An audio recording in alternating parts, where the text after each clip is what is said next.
got a lot of questions about referrals and you know what we have to disclose and what we don't have to disclose.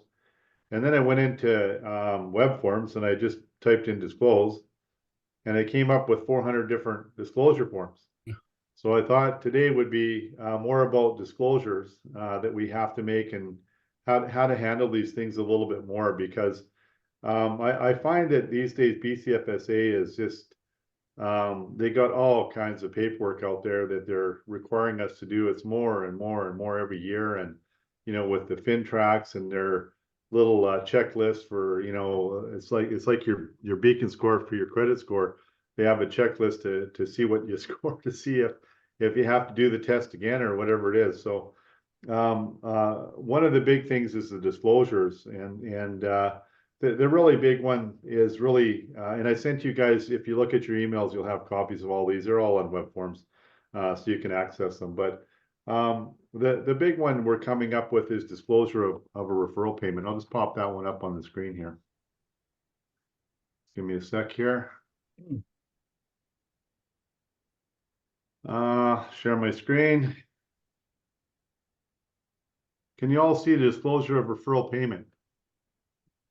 So this is kind of where it starts, guys. If you're going to collect any kind of monies or benefit from anybody else, and we're just going through BCFSA right now with an audit, and they're so particular about this that even our property managers, if a property manager pays for some kind of service on behalf of the owner to repair the place, and they pay with their Visa, and they get, you know, you get these points on your Visa. We all do that for shopping or whatever we do, and you know, you get your points and then air miles or whatever it might be. They have to disclose that to their clients. Well, that's the same with us as realtors. Those are for the property managers. And I thought, you know, that's a little bit much. We ended up just putting that in the contract, saying that if they do use their Visa, they may collect, you know, rewards points or whatever. But for you, if you're referring, if you're getting a referral, or you're paying a referral out to another realtor in the office or another office or whatever it is, we have to disclose that to your client. And keep in mind that referral payments there's nothing wrong with them. They're pretty standard in the industry, and that's kind of the way we keep our businesses going, referring back and forth. And a lot of the referrals will come in from other provinces or whatever, other realtors in other provinces sending their clients your way. But sometimes we refer within the office or within town, or we that kind of thing. And you know, if you're doing a referral, you have to disclose it to your client. So this would be the kind of form that you might want to use for that. We have two forms. This is a disclosure of a referral payment. Would be you know, it's pretty straightforward. Name of client's property address, disclosure of that a referral payment is to be paid to Section 30F of the real estate service rules requires licensee to disclose to a client all known material information respecting real estate services being provided. If a realtor has agreed to pay a referral payment, this is as a material fact that must be disclosed to the client. This is true regardless of who the referral payment is to be paid, whether to another brokerage or to any other person, including an unlicensed person. So even if you're paying Joe, one of your clients referred a client, you're going to, you know, do a $500 gift certificate or whatever. You should be using this form to disclose that you're paying that out. So make sure you are using this form. It's called, again, these are on web forms, guys. You can look them up anytime you want. Disclose a referral payment. It's pretty obvious in the name. It says what it is. So we have to disclose to our clients anytime we pay a referral fee out. But we also have to disclose when we get a referral fee in. So this is a referral fee going out. That's if you're paying to somebody else. This is the form you'd use. Even if it's another person in the office, if you're, you know, referring something to, you know, if James is referring to Navid, you know, James refers in whatever it is, he's giving him it could be 25%. Maybe James is the listing agent and Navid is the buyer's agent, and James referred the buyer to Navid, and now he's got to disclose that James is going to take a kickback in that, or not a kickback, but a referral. And it might be 25, it might be more, depending what James does. A lot of these times when I have an open house and I have the client that's going to write an offer, maybe that referral is a little more worth a little bit more than 25% because you don't have to do anything. You just write the offer and you're acting as their agent. You give them agency as a buyer's agent. You write the offer, might be 50-50. So you have to disclose that in there. Now, on the other end of that, we have, and you guys have copies of all this as well. Just want to kind of cover that. We got to go into. Sorry, Doug, I just have a quick question for you on that form. Yeah. When filling out the dollar amount, I actually just filled one of these out. So where it says the amount, I just wrote in 25% without. I think it says what percentage and what amount to pay the referral payment amount of. You know, I've had run-ins with BCFSA again, you know, a number of times with this. I'm also a licensed mortgage broker, and we come across this quite a bit. And what they prefer, and Mike and I go after them all the time. It's not part of the rules, but what they prefer, you know, it's not in the act kind of thing, is a dollar value in there.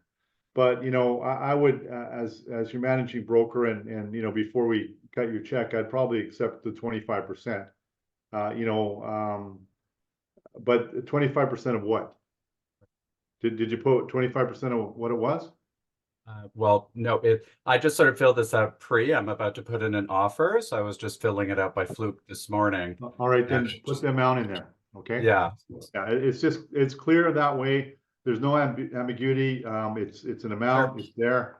Nobody can dispute it. So, you know, going forward, you know, I would do that. We used to do that. Like, you know, in our contracts, they're what are they? You know, you get 7 and 2.5. Yeah. And you pay 3.225, 1.1625 on the balance to the buyer. You know, it's all about that. So it's pretty hard for them. I think in some of the disclosures it says, and let me go to the next one here. Let's go to disclosure remuneration. That's when you're receiving it, or you receive a referral in one case. Let's look at that form. And that's worded a little bit differently. Disclosure of referral payment. Disclosure checklist, disclosure remuneration. So this one is, can you all see the disclosure of remuneration? Just a thumbs up there. So so in this one here, this is your regular, this would be for your regular disclosure of commission working for one party. And then there's part C, I think, here. So this would be what you're going to make on the deal, whatever it might be. Maybe you're making and I think here it might say commission, indicate the amount and method of calculation. So, you know, in this case here, if your regular commission is, you know, 3.225 of the first 100 and 1.1625 of the balance, you know, the balance of what? And from my perspective, you know, the question you got to ask yourself is, who are you disclosing this to, and what does it mean to them? And I'll give you a good example of that. I went out and I was referred to some guys out in New Westminster to list their house, and I got a good referral from some good friends, and I went out to meet with them, and I sat and talked to them, and they weren't that sophisticated. There's an older couple that are selling out. They're moving up to the interior, and they're going to sell their house. And I said, well, the commission's, you know, 7% of the first 100 and 2.5 of the balance, and blah blah blah, and here's all the deals, and da da da. Went through it all and did all that with them, and they, you know, they seemed to nod their head and all that. And because it was New West, they took another realtor on, and he was more experienced in that area. We co-listed it, and we're standing in the backyard after we got an offer and got the sale, and I heard him saying to the other realtor, he says, well, how much do we get? How much does that cost? What are we getting out of this? And I realized right then and there that you got to talk plainly to people, and you're disclosing it to them, not BCFSA. So if you don't want to have any disagreements or misunderstandings with your clients, talk in English to them. You know, I hardly understand what, you know, 3.225, 1.1625 is. You know, I mean, I got it in my head, but you know, when you first heard that, you didn't know what it was. You didn't know how did he calculate that?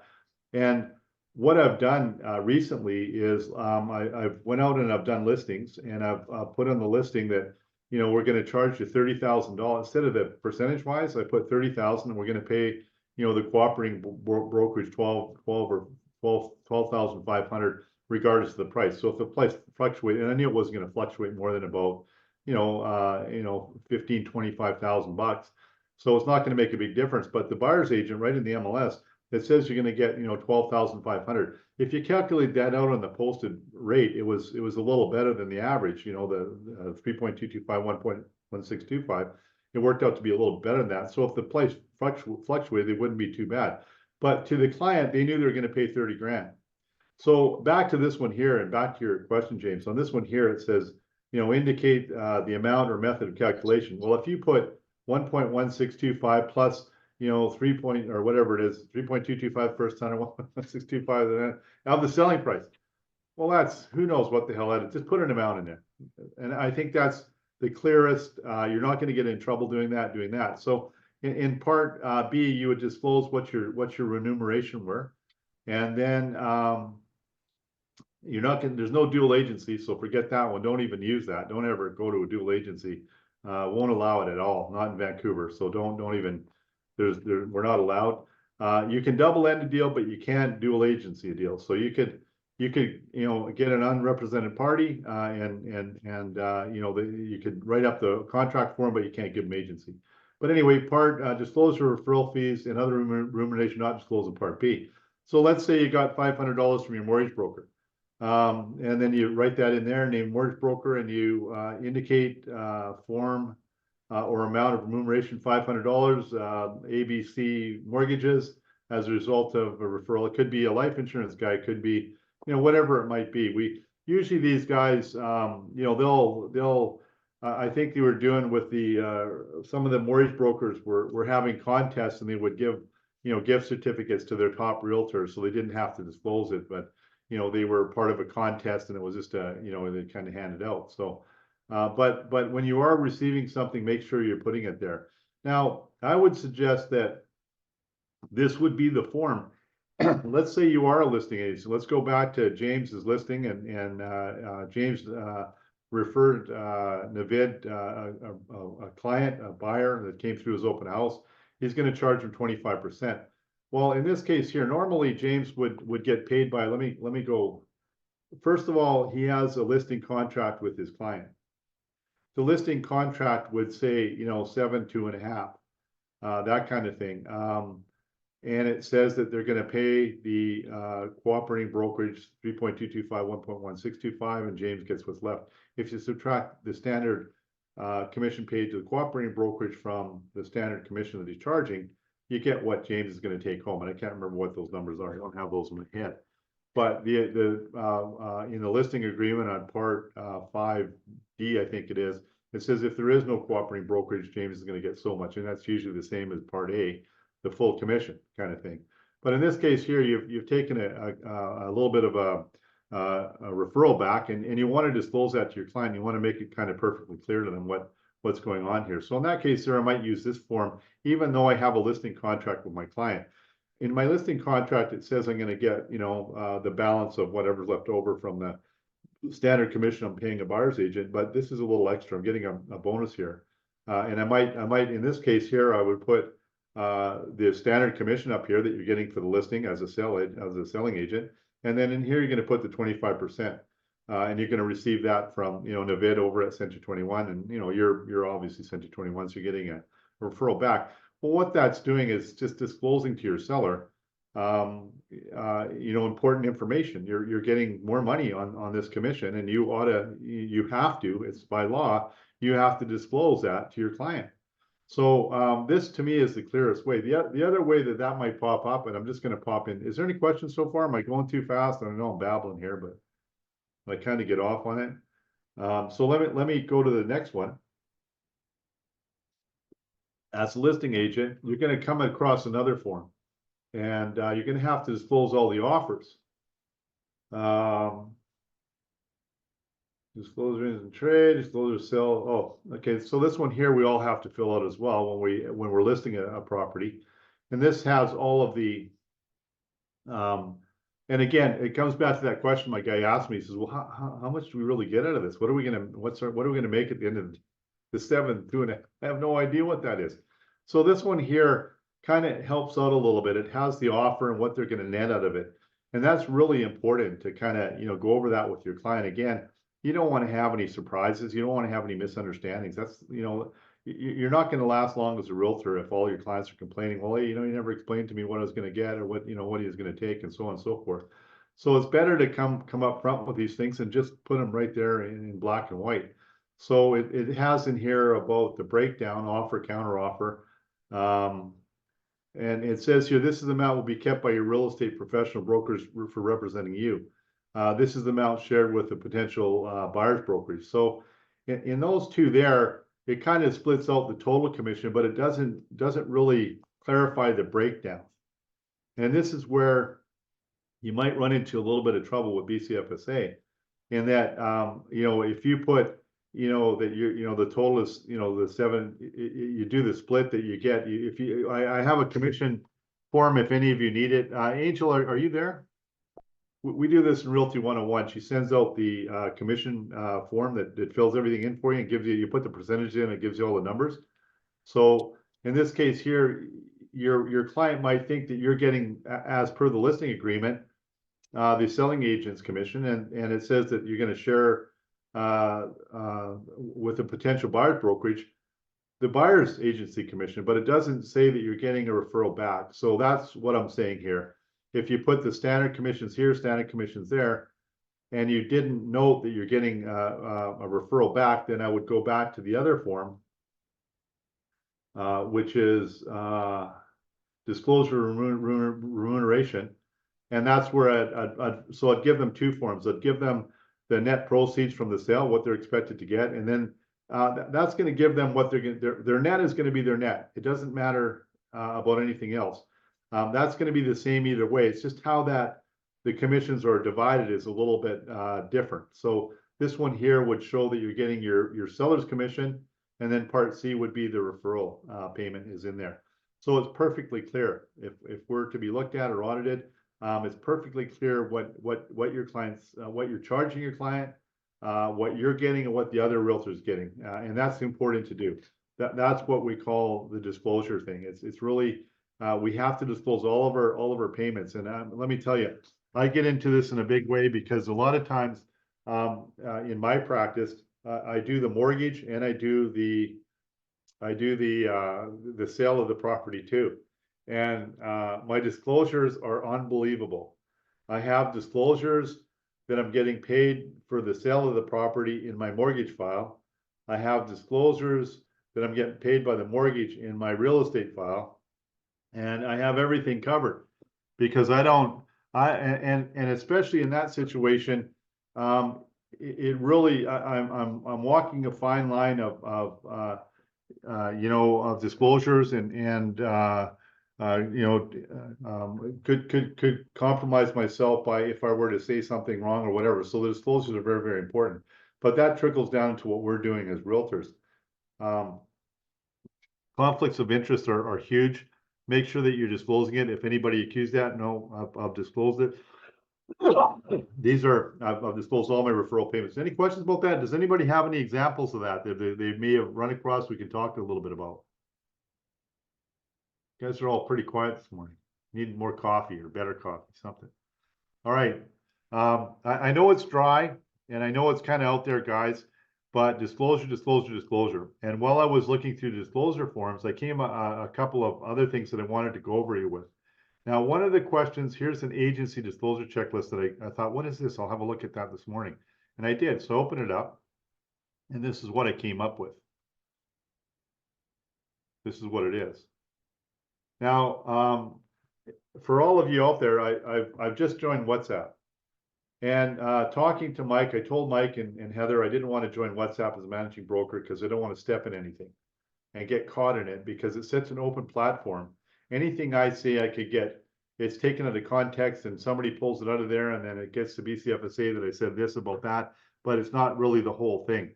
It's a really scary thing as a managing broker because you guys got to remember that anything you do, I'm liable for. Anything I say, I'm liable for. And if it gets out there without full context of what the question was, I could be liable for it. And sure enough, somebody out there said, hey, I'm working with a client, they're working with their realtor and they want to fire him and they want me to take over and buy the place. And everybody chimed in, well, just an email, get an email from them saying that you fired them and that should be good enough. And then what they didn't say, the next line was, well, the other realtor just showed them a place and they want to put an offer in it with me. Well, holy smokes. That's just nothing but fire. So I said something about, I don't know what I said. Yeah, an email's fine. And then all of a sudden this came up and well, it's not fine. Because let me explain to you what happens when there's a dispute about your commissions.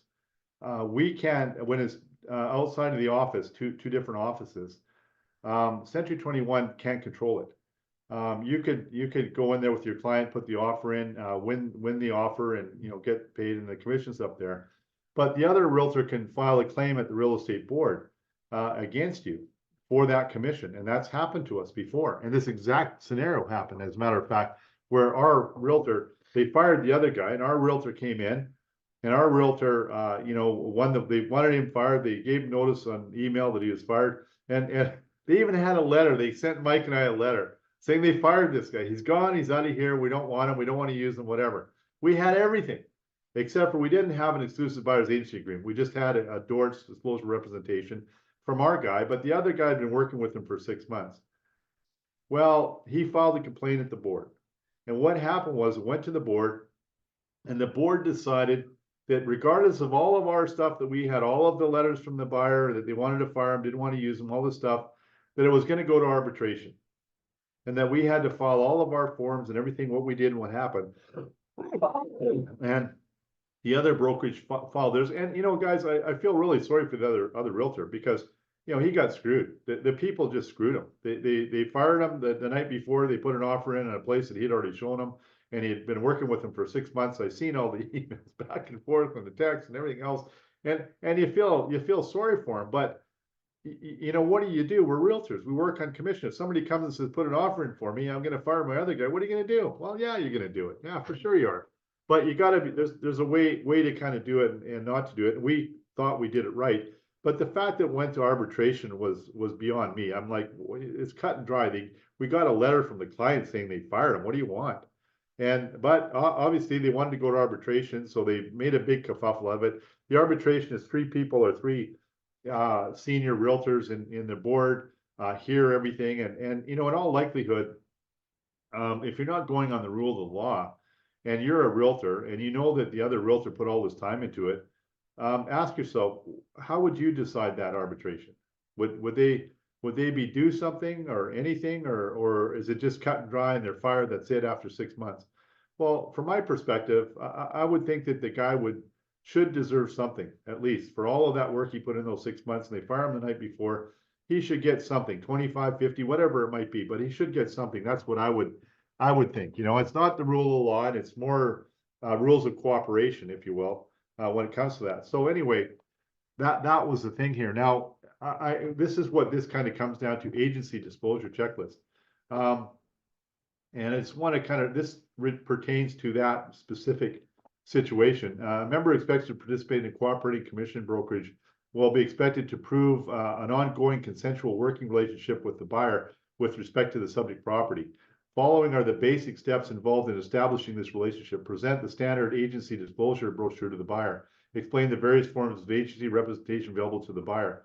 Have the buyer sign the receipt portion of the brochure, being the buyer's written acknowledgement that you have discussed this representation options with them. Make it clear that the brochure is not a contract and that their signature does not obligate them to you in any way. If a buyer does not wish to sign the receipt, make your own notation on it of the date of the buyer's refusal to sign and keep it in your file. By the way, compliance-wise, guys, we have to present this to all of our clients. When you guys come to me for your paycheck at the end of the day, always an old client, I've dealt with him for years, a friend of mine. I have one on file from whenever. And I say, well, okay, well, then just send me he didn't sign it, he didn't want to sign it, didn't want to sign it. That's fine. Send me the email showing me that you sent it to him, and I'm good with that. I'll put that in the file, and BCFSA, we can't say anything about it. So you at least have to send it to them. No, they don't have to sign it. You're correct. They don't have to sign it, but we have to prove that we sent it to them. So sometimes if you don't want to provide me with the document, I'll ask you for a copy, a receipt of the email that you sent it to them to prove that we sent it. In that case, I get a signed copy back right away. Usually on those ones there. So get it. It's easier to sign the darn thing and get your client to initial it. You got a relationship with them. They just initial the bottom of the door. It's now going further on here. Verify that no other person has an ongoing working relationship with the buyer. In this case, they did. Ask the buyer, are you or have you been working with another realtor? If there's any evidence of a prior working relationship with respect to the particular property, you must make reasonable efforts to determine that the previous relationship has been terminated. Mike and I did that, so we got the letter from the client and we got the emails that they fired. Request to see a copy of the letter of termination the buyer sent to the salesperson and or contact the previous salesperson to verify that the termination has been communicated to that person. I think it was obvious that they had fired him. We had the texts and emails. Confirm with the buyer what level of representation they want and will receive. You're encouraged to document a buyer's agency relationship using exclusive buyer's agency contract. Otherwise, the relationship remains non-exclusive. Limited duration relationship must be documented. So in this case, that's the end of that document. I'm just going to stop sharing for a sec.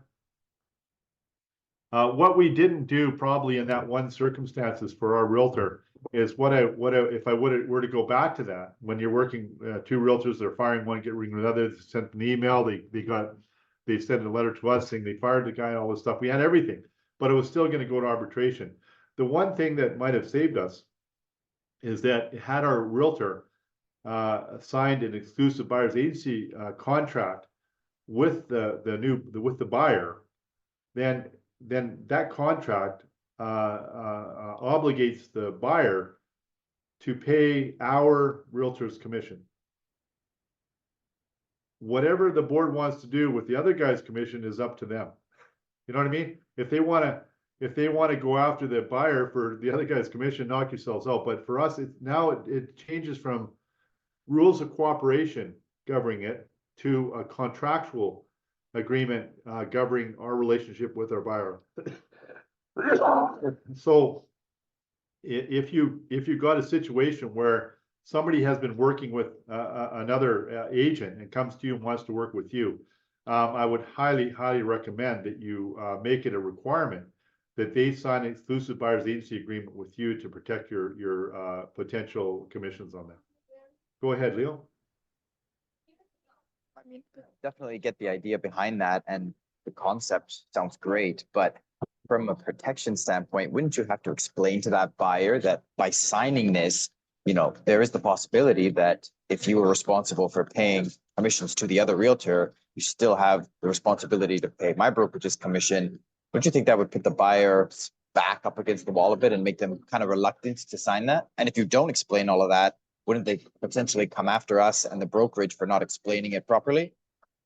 Well, that's a good question. But the thing is that there's no contractual, if the buyer had fired the if they didn't have first of all, if they didn't have a exclusive buyer's agency agreement with the buyer initially, it was just a endorse where they didn't sign it. And that was the case in the second case. And they fired them.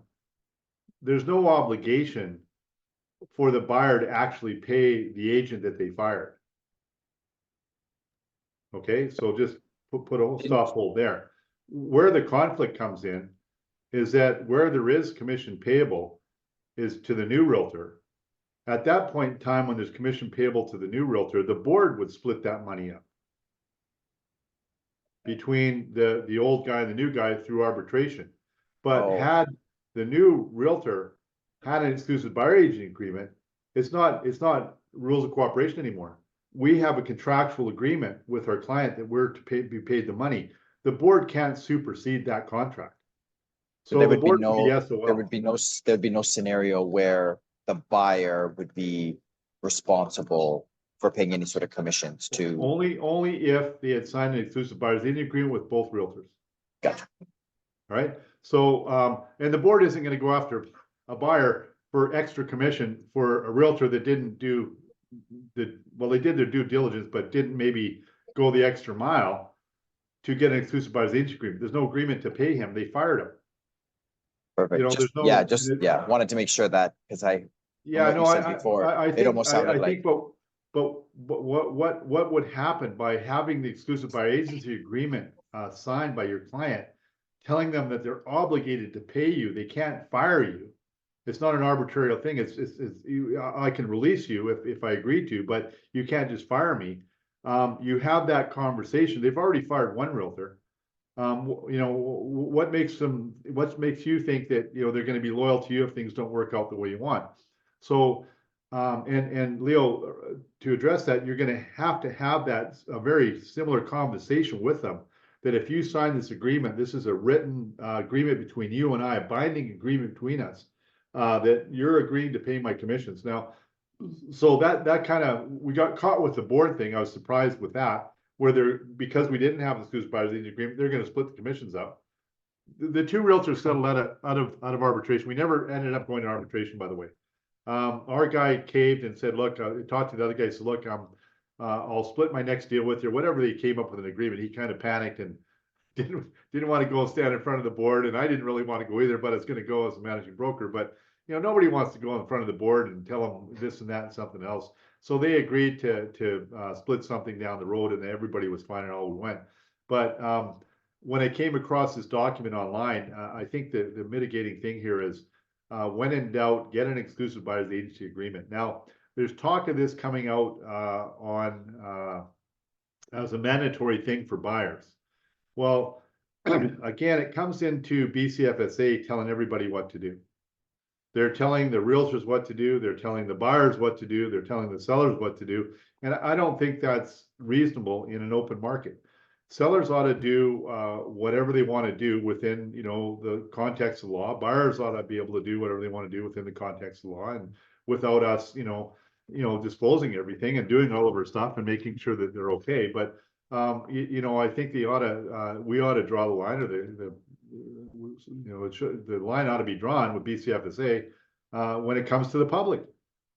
They're there to protect the public, not tell the public what to do. And I think that they're overstepping their bounds a little bit when they're requiring that sellers do this. An example is this new tax coming out. That you can't, if you sell your place within 2 years, you're going to have to pay tax on your tax kind of thing. And I just don't know that that's helping the public at all. You know what I mean? Who are you after? Who's going to gain from that? The only people I can see gaining from that is the government. And then they're going to have more regulations so they can charge more money to do. It's just we're in this kind of spiral for more taxes, more money, more taxes, more money, more taxes, more government, more regulations, and so on and so forth. So we've got enough to deal with. But that being said, guys, any questions about the disclosure documents we talked a little bit about here? Yeah, go. I got a few more if you want to continue on all day. Let me just see if there's another one here that we can talk about.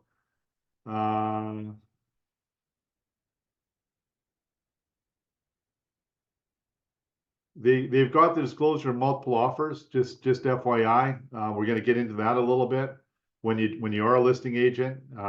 This looks like we actually, guys, we have to do this in the office now. They're looking. We have to report to BCFSA. I think it's all of the disclosure of representation when you're acting on behalf of a family member. We have to where they're double-ended in the office and where we have multiple offers. And what we're gonna have to do going forward, I think, is that when you have a listing and you have multiple offers, you have to track all the multiple offers, and you'll have to hand that into the office. So this form isn't a bad thing right now. You might want to, make this start filling this out.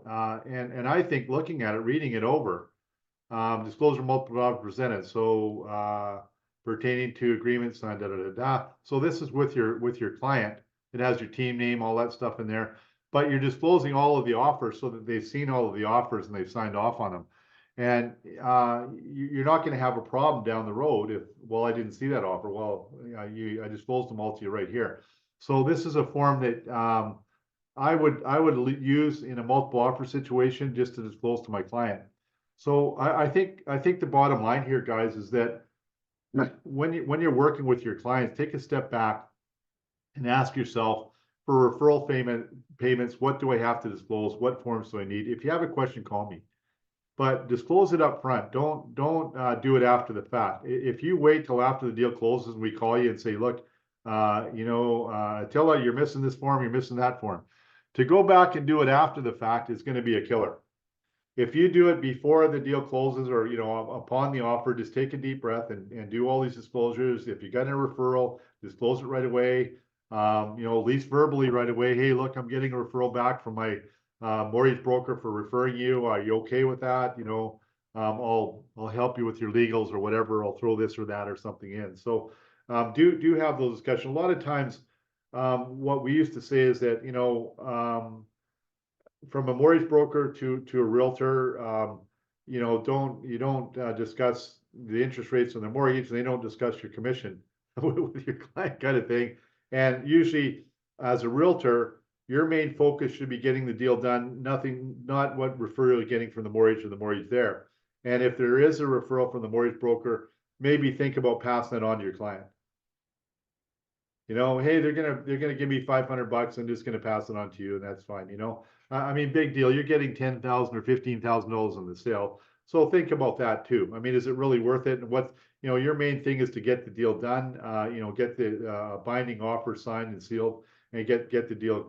That kind of thing. So do have a think about that. If you have a question about that, give me a call beforehand. We'll chat about it. Make sure that you're doing all the proper disclosures. So this is one that I would use for multiple listings, just for you guys out there. I think we may be going back into that pretty quick, guys. The desirable properties, the market is heating up a little bit. They're still forecasting for rates to go down, second half, whatever. But as it is now, I think we're quite busy. I think if you got a desirable property, you get multiple offers, so you might want to start looking at these forms and having them when you're doing your web forms, just put that in your portfolio for that file, and then when it comes up and you get the multiples, you've got all the forms to fill out. Just fill them out with your client and do it and move on. You're not going to get caught on that one there, and these are kind of helpful ones. Any questions about that?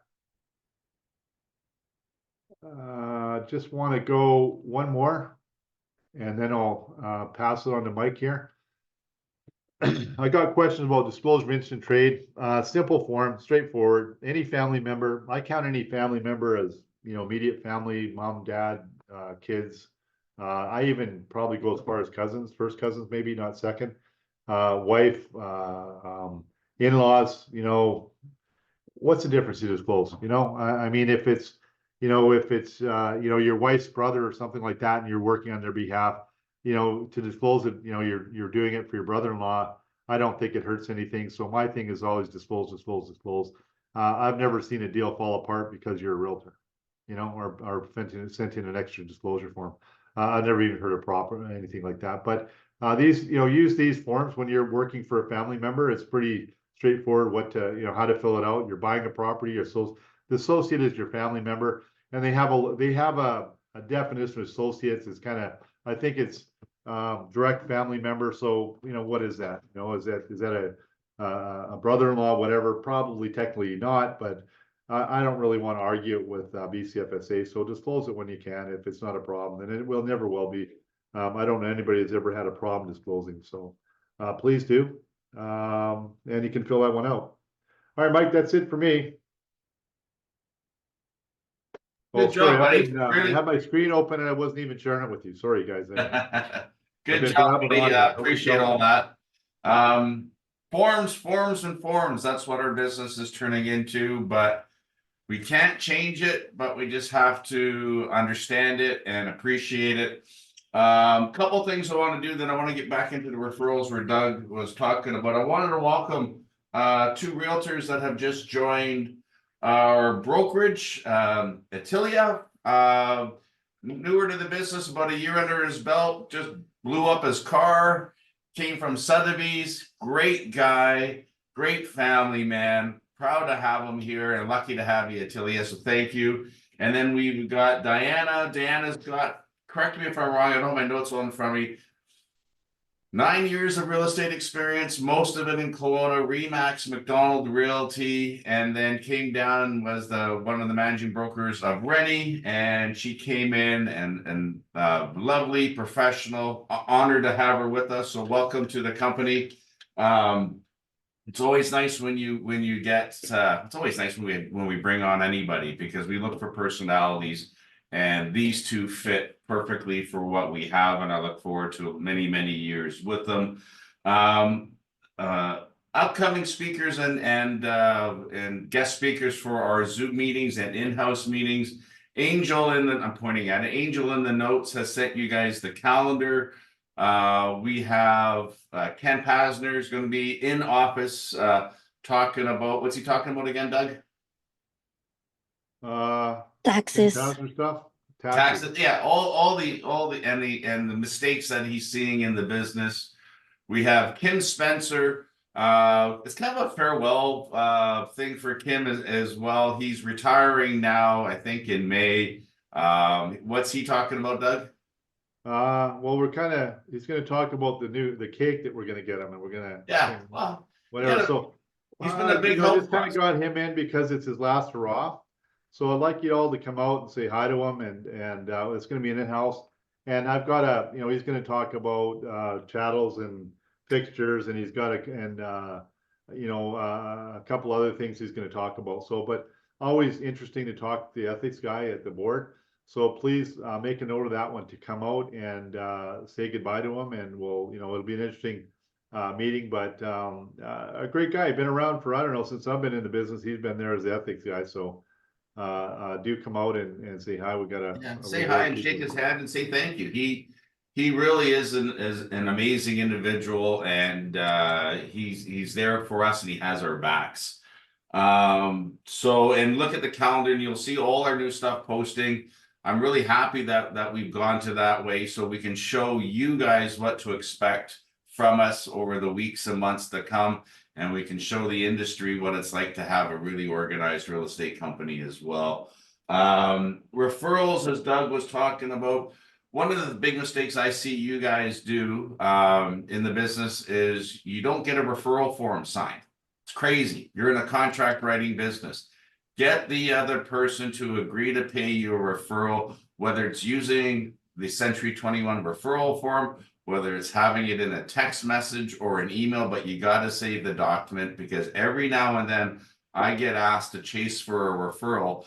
And if there's nothing in writing, it's a real hard conversation for me to have with the other owner of the company or the other broker on the other side. So just make sure that you get it in writing. And speaking of referrals, how do you get them? There's umpteen ways of getting referrals in this business, and it should be an important part of your business and your plan and your strategy. So I'm going to put you on the spot, Leo. You've been in the business for a little while. I'm sure you're getting referrals now. And you're in a coffee shop, so I'll take a muffin and a latte when you come out of there. But how do you go get referrals? Give me one way that you get referrals. One way I get referrals would be, an easy one is when you're working with clients and you've done a successful transaction, seller or buyer. A great way to kind of transition into that referral conversation is just by saying that, it's been great working with you. Hope you've been happy with, the level of service. I wanted to let you know of a special referral program I have.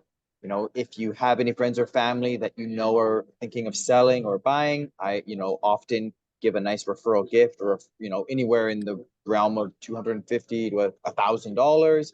Please let me know if, you have anyone in mind. And usually they're in a great frame of mind because they've just successfully sold their property with you or purchased a property with you. And then that extra, maybe little incentive of, financial compensation, maybe gets them to just think even harder about referring you to someone they know.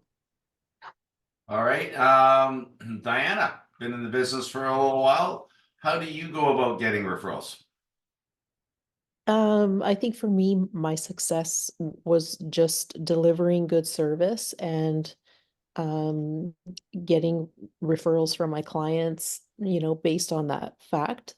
Um, offering my clients. Sorry, I'm not feeling so That's okay. Put you on I'm the a little spot. off today. Yeah, so basically just delivering great client care was very helpful in me, running a referral business. Being in Kelowna for many years, there's a lot of people coming to that area from other parts of the country. And so, retirees and that sort of thing. So that was a very successful referral channel for me as well. Okay. Robbie, you're next. How do you get referrals? How do you get referrals? Can't hear you, Robbie. My major one has been from conferences, but A little bit. We can't hear you. you still can't hear me. I can hear you now. My big one was from conference. I was getting about like 5 or 6 referrals a year from that. It has slowed down a bit, but yeah. And then I did get a few referrals from a client, but it didn't pan out. I guess I don't know if that counts, but I try to ask my clients as well. Okay, past customers. Last one I'm gonna pick on, then I'm gonna add one myself. Atilia, you're new to the business, but how are you getting referrals? And if you don't know, I'm gonna tell you how you did it. Yeah, thank you. I appreciate that. So I get referrals by staying in flow with people. And what that means is obviously staying in touch with people, calling them, interacting with them, going out for dinner with them, um, snowboarding with them, and then telling them about my referral program as well. And also just calling people up. I mean, I pick up the phone and try to talk to 10 people a day, if not more. And also I rely a lot on my current listings, because I really believe my current listings are going to be my next 5 listings. So if you work a listing really well, you should get lots of referrals from that through open houses, through people coming through, all those different ways. So those are the 3 kind of ways I get referrals. Yeah, and I was gonna say that newer to the business, but he's already got 2 listings, about 2 million to 2.5 million in his own backyard. Not a bad way to start in the industry is with some good inventory. So make sure you look at his listings. They're in White Rock, right? White Rock, yeah. Yeah, okay. The Our other man, you missed our man there. He wanted to tell how he gets his too. Oh, where's our man? Is he there? Beside in the corner. Okay. Are you there? Hi, hi, dog. Hi, you can see me? I can see you now. Okay, great. The best way I've received referral was just following up with the past clients and sometimes gathering with them and their friends and get uh referrals from the past clients. The one way I have been reached out a lot is through Century 21 in other cities.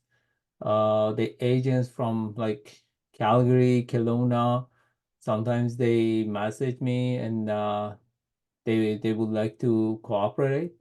I have referred out some clients. They wanted to get real estate information, let's say about like Toronto, and I found someone there. I haven't received the actual client yet, but I think that's a good way as well. Absolutely. I think working our referral network that we're in 86 countries, we got 28 languages in this office. Look for where your relatives or where you originally came from and reach out to offices there and just say, hey, I'm your Canada contact. Whatever you need in real estate in Canada, and I specialize in the British Columbia, I can help you with. The other one that Leo said, and a couple other people said, was you're talking to your customer after the deal. I was taught by the #1 office in Century 21 in the world that their realtors ask for referrals while the deal's in play. You've got an excited buyer, an excited seller. They're talking to everybody about real estate right now. That's the time when Leo should say, hey, by the way, Do you know anybody else that's looking to buy and sell real estate? Because they're engaged with them all. It's a really easy conversation. It's not about always paying out for referrals. If you get somebody that sends you a potential buyer, potential seller, immediately send something to their place of work. Doesn't have to be big, could be flowers, a box of cookies or whatever. And just say, thanks for the introduction to Bob Smith. And I'll tell you that their office will go, wow, who gave you those? And they'll say, it's my realtor, Leo. And they'll go, well, my realtor, Leo, well, not Leo, but my realtor, Sam Smith, never does that for me. And I give them everybody, and it'll get Leo some press. So anyway, 6 points, you know, ask for it after the deal, deliver great service, go to conferences, work your neighborhood. Past clientele, stay in front of them, because the hardest thing in the world is to find the customer. The easiest thing in the world is to lose the customer. And the sixth one is ask while you're in the transaction. Ask when you are in the process of getting that deal done, because that's the exciting times. So that's for the referrals. One of the things I'm seeing a little bit coming across my table is people chasing pre-sale commissions, whether it's the first advance or the completion money. Some developers are starting to get slow, guys. It's the world. It's where we are today. And you got to remember, if the developer says you're going to receive your commission 90 days after whatever happens, it never happens 90 days, but make a note of it, maybe in 120 days. Yeah, I would say 120 days or whatever that time frame is. Tap me on the shoulder and say, Mike, I still haven't received my pre-sale commission.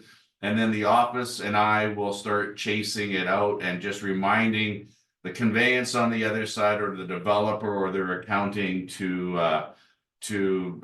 understand that we're watching and we expect to get paid. 08, 09, when we had some crazy times, I remember sitting in some of these developer offices and waiting for checks for our realtors, because I didn't mind doing that. I think that's part of my job. And when you're a loud guy like me, sometimes you kind of get the attention, but it works. And anything I can do to help you guys get that money is there. I'm there for you, but it has to be within a reasonable period of time.